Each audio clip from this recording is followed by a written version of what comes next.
5 ബാക്കി ടോപ്പിക്കാണ്. അടുത്തെന്താ പറയുന്നതെന്ന് വെച്ച് കഴിഞ്ഞാൽ കഴിഞ്ഞ ക്ലാസ്സിൽ നമ്മൾ ഇവരുടെ ക്രോമാറ്റിൻ ഫൈബേഴ്സ് എങ്ങനെയൊക്കെയാണ് ഇരിക്കുന്നു അതിനെപ്പറ്റി ന്യൂക്ലിയോസം കുറേ അറേഞ്ച് ചെയ്തിട്ടാണ് നമ്മുടെ ക്രോമാറ്റിൻ ഫൈബേഴ്സ് ഉണ്ടായിരിക്കുന്നത് എന്നൊക്കെ പറഞ്ഞു.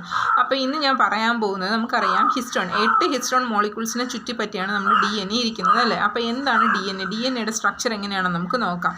കണ്ടല്ലോ, DNA എന്ന് പറയുന്നത് 2 സ്ട്രാൻഡ് ഏണി കണക്കാണ് ഇരിക്കുന്നത്. 2 സ്ട്രാൻഡ് ഉണ്ടായിരിക്കും. അതിൻ്റെ നടുക്ക് സാധാരണ നമ്മുടെ ഏണിയുടെ നമ്മൾ കയറിപ്പോൾ യൂസ് ചെയ്യുമ്പോഴത്തെ പടി സ്റ്റെപ്പും ഉണ്ടായിരിക്കും. കണ്ടല്ലോ, അങ്ങനെയാണ്. എന്നിട്ട് അതിനെ കോയിൽ ചെയ്ത് വെച്ചിരിക്കുകയാണ്. അങ്ങനെയാണ് DNAയുടെ ഒരു സ്ട്രക്ചർ എന്ന് പറയുന്നത്. DNAയുടെ ഷേപ്പ് ആദ്യമായിട്ട് പഠിച്ചത് റൊസാൽഡ് ഫ്രാങ്ക്ലിൻ 1953 ഓക്കെ. അവസാനം ഈ ഒരു സ്ട്രക്ചർ വർക്കൗട്ട് ചെയ്ത് കണ്ടുപിടിച്ച ആൾക്കാർ വാട്സൺ ആൻഡ് ക്രിക്കാണ്. വെരി ഇമ്പോർട്ടൻറ്റ്, വാട്സൺ ആൻഡ് ക്രിക്കാണ്. ഓക്കെ. DNA എന്ന് പറയുന്നത് ഒരു ലാർജ് സിംഗിൾ മോളിക്യൂളാണ്, ഒരൊറ്റ മോളിക്യൂളാണ് DNA എന്ന് പറയുന്നത്. അതുകൊണ്ട് അതിനെ മാക്രോ മോളിക്യൂൾ, വലിയൊരു മോളിക്യൂൾ, മാക്രോ മോളിക്യൂൾ എന്നാണ് അതിനെ അറിയപ്പെടുന്നത്. ഇതിനകത്ത് 2 സ്ട്രാൻഡാണുള്ളത്. ഓക്കെ, 2 സ്ട്രാൻഡ് ഒരു 2 കോംപ്ലിമെൻ്ററി ആയിട്ടുള്ള സ്ട്രാൻഡ് അങ്ങോട്ടും ഇങ്ങോട്ടും ഓണ്ട് ചെയ്താണ് ഒരു ഡബിൾ ഹെലിക്സ് സ്ട്രക്ചറായിട്ടാണ് ഇതിരിക്കുന്നത്. DNA ഡബിൾ ഹെലിക്സ് സ്ട്രക്ചറായിട്ടാണ് ഇത് കാണപ്പെടുന്നത്. ഇനി DNA എന്ന് പറയുന്നത് ഇതിനകത്ത് എന്തുണ്ട്? റിപ്പീറ്റിംഗ് ആയിട്ടുള്ള ന്യൂക്ലിയോടൈഡ്സ് ഉണ്ട് അല്ലേ. ഞാൻ പറഞ്ഞു റിപ്പീറ്റിംഗ് ആയിട്ടുള്ള ന്യൂക്ലിയോടൈഡ്സ് ഉണ്ട്. 3 കമ്പോണൻസ് ആണ് ന്യൂക്ലിയോടൈഡ്സിനകത്തുള്ളത്. ഒരു ഫോസ്ഫേറ്റ്, ഷുഗർ, പിന്നെ എന്താ പറയുക, ഒരു നൈട്രജൻ ബേസും കൂടി ഇതിനകത്തുണ്ട്. എന്തൊക്കെയുണ്ട് ഒരു ന്യൂക്ലിയോടൈഡ് എന്ന് പറയുമ്പോൾ? Phosphate, sugar, nitrogen base. അപ്പോൾ ഒരു സിംഗിൾ ആയിട്ടുള്ള DNA സ്ട്രാൻഡ് എടുത്തു കഴിഞ്ഞ് കഴിഞ്ഞാൽ, ടോട്ടലായിട്ടുള്ള ഈ ഒരു DNA സ്ട്രാൻഡ് എടുത്തു കഴിഞ്ഞ് കഴിഞ്ഞാൽ അതിനകത്തുള്ള ആൾക്കാരാണ് ആരെന്ന് പറയുന്നത്? Phosphate, sugar, nitrogen base. അപ്പോൾ മറന്നു പോകരുത്, ക്രോമാറ്റിൻ ഫൈബേഴ്സിലുള്ള ഓരോ പാളികളെയും വിളിക്കുന്ന പേര് ന്യൂക്ലിയോസോം എന്നാണ്. ഇനി ന്യൂക്ലിയോസോം എന്ന് പറയുന്നത് 8 ഹിസ്റ്റോൺ മോളിക്യൂളും ഒരു DNA സ്ട്രാൻഡുമാണ്. ഹിസ്റ്റോൺ മോളിക്യൂൾ 8 എണ്ണം ഉണ്ട്, ഒരു DNA സ്ട്രാൻഡും ഉണ്ട്. DNA സ്ട്രാൻഡ് എന്ന് പറയുന്നത് ലാർജ് സിംഗുലാർ മോളിക്യൂൾ ആയതുകൊണ്ട് തന്നെ മാക്രോ മോളിക്യൂൾ എന്നറിയപ്പെടുന്നു. ആ DNA സ്ട്രാൻഡിൻ്റെ സ്ട്രക്ചർ എങ്ങനെ ഇരിക്കും എന്നാണ് ഞാൻ ഇപ്പോൾ എക്സ്പ്ലെയിൻ ചെയ്യുന്നത്. DNA സ്ട്രാൻഡ് എപ്പോഴും 2 കോംപ്ലിമെൻ്ററി ആയിട്ടുള്ള സ്ട്രാൻഡ് ആയിരിക്കും. ഇനി ഒരൊറ്റ പോർഷൻ എടുത്തു കഴിഞ്ഞ് കഴിഞ്ഞാൽ അവിടെ അതിനെ വിളിക്കുന്ന പേരാണ് ന്യൂക്ലിയോടൈഡ് എന്ന് പറയുന്നത്. അപ്പോൾ ഒരുപാട് ന്യൂക്ലിയോടൈഡ് ഇങ്ങനെ അറേഞ്ച് ചെയ്താണ് ഒരൊറ്റ DNA മോളിക്യൂൾ ഉണ്ടായിട്ടുള്ളത്. ന്യൂക്ലിയോടൈഡിനകത്ത് മൊത്തം 3 ആൾക്കാരാണുള്ളത്. ആരൊക്കെയാണ്? നൈട്രജൻ ബേസ്, ഫോസ്ഫേറ്റ്, ഷുഗർ, ഇവർ 3 പേരാണ് ഉള്ളത്. ഇനി നൈട്രജൻ ബേസ് ആരൊക്കെയാണെന്ന് നമുക്ക് നോക്കാം. നൈട്രജൻ ബേസ് ആരൊക്കെയാണ്? Guanine, thymine, adenine and cytosine. ആരൊക്കെയാണ്? Guanine, thymine, adenine and cytosine. ഇതിൽ ഗ്വാനിൻ എപ്പോഴും സൈറ്റോസിനായിട്ടാണ് കോംപ്ലിമെൻറ്റ് ചെയ്യുക. തൈമിൻ എപ്പോഴും അഡിനിനായിട്ടായിരിക്കും കോംപ്ലിമെൻറ്റ് ചെയ്യുക. ഓക്കെ, ഈ ഒരു ഫിഗർ കണ്ടു കഴിഞ്ഞാൽ നിങ്ങൾക്ക് മനസ്സിലാവും എന്താണ്. സിയും ജിയും ആയിട്ടാണ് എപ്പോഴും ജോയിൻ ചെയ്തിരിക്കുന്നത്, ടിയും എയും ആയിട്ട്. ഇവർ തിരിച്ചൊരിക്കലും ജോയിൻ ചെയ്യാറില്ല. സിയും ടിയും അല്ലെങ്കിൽ ജിയും ടിയും ഒന്നും ജോയിൻ ചെയ്യാറില്ല. സൈറ്റോസിനും ഗ്വാനിനും ഒരുമിച്ചായിരിക്കും, അഡിനിനും തൈമിനും ഒരുമിച്ചായിരിക്കും. ഇനി ഈ ഒരു സ്ട്രാൻഡ് നോക്കാം. അത് ഈ ഒരൊറ്റ സ്ട്രാൻഡിനെ വിളിക്കുന്ന പേരാണ് ന്യൂക്ലിയോടൈഡ് എന്ന് പറയുന്നത്.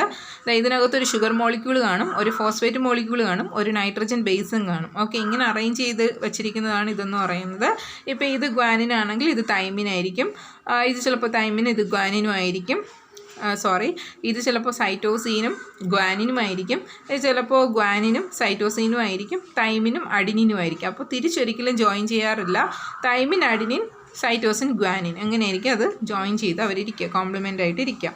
ഇനി ഒരു പുതിയ DNA മോളിക്യൂൾ എങ്ങനെയാണ് ക്രിയേറ്റ് ചെയ്യണമെന്ന് നമുക്ക് നോക്കാം. അപ്പോൾ ഇതിനകത്ത് കൂടുതലായിട്ട് ഡീറ്റെയിൽ നിങ്ങൾക്ക് പഠിക്കാനില്ല, ജസ്റ്റ് അതിൻ്റെ ഒരു ഇൻട്രൊഡക്ഷൻ മാത്രം. ഇപ്പോൾ ഫോർ എക്സാമ്പിൾ ഒരു DNA സ്ട്രാൻഡ് ഇരിക്കുകയാണെങ്കിൽ ആ DNA സ്ട്രാൻഡ് നിങ്ങൾക്കറിയാം ഓൾറെഡി അതിനെ കോംപ്ലിമെൻ്റ് ആയിട്ട് ഇതേപോലെ 2 സ്ട്രാൻഡായിട്ട് ഇരിക്കുക.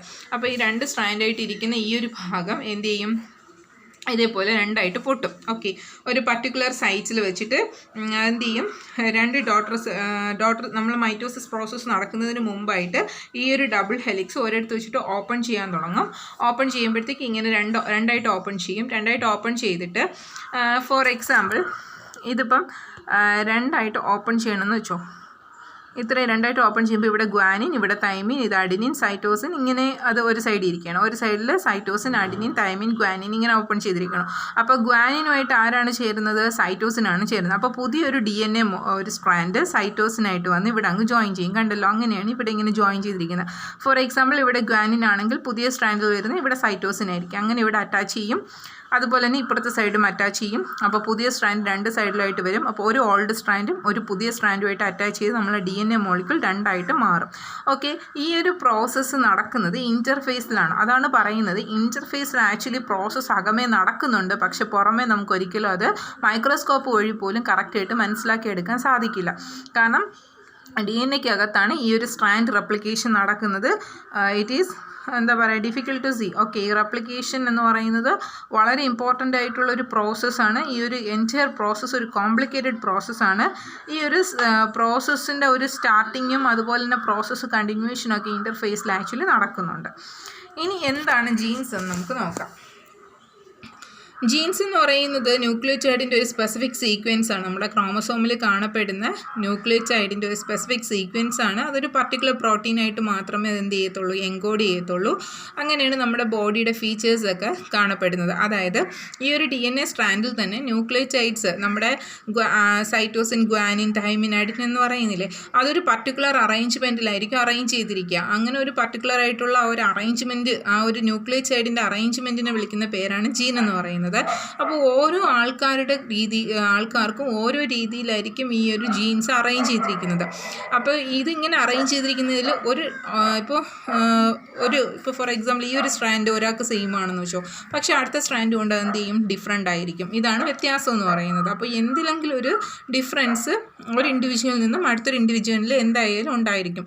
അതുകൊണ്ടാണ് DNA ഫിംഗർ പ്രിൻറ്റിംഗ് വഴി നമുക്ക് ഫോറൻസിക് റിപ്പോർട്ടിനൊക്കെ വേണ്ടിയിട്ട് DNA ഫിംഗർ പ്രിൻറ്റിങ് യൂസ് ചെയ്യുന്നത്. എന്താണ്, ഇൻഡിവിജ്വൽ ടു ഇൻഡിവിജ്വൽ എപ്പോഴും നമ്മുടെ DNA സ്ട്രാൻഡിൽ വ്യത്യാസം ഉണ്ടായിരിക്കും. Okay, so individual to individual ഇതെന്ത് ചെയ്യാൻ പറ്റും, ആ ഒരു ഇൻഡിവിജ്വലിനെ പർട്ടിക്കുലറായിട്ട് നമുക്ക് ഐഡൻറ്റിഫൈ ചെയ്യാൻ വേണ്ടിയിട്ട് ഇത് നമ്മളെ സഹായിക്കും. അതിനാണ് ഈ DNA ഫിംഗർ പ്രിൻറ്റിങ് എന്ന് പറയുന്നത്. Okay, thank you.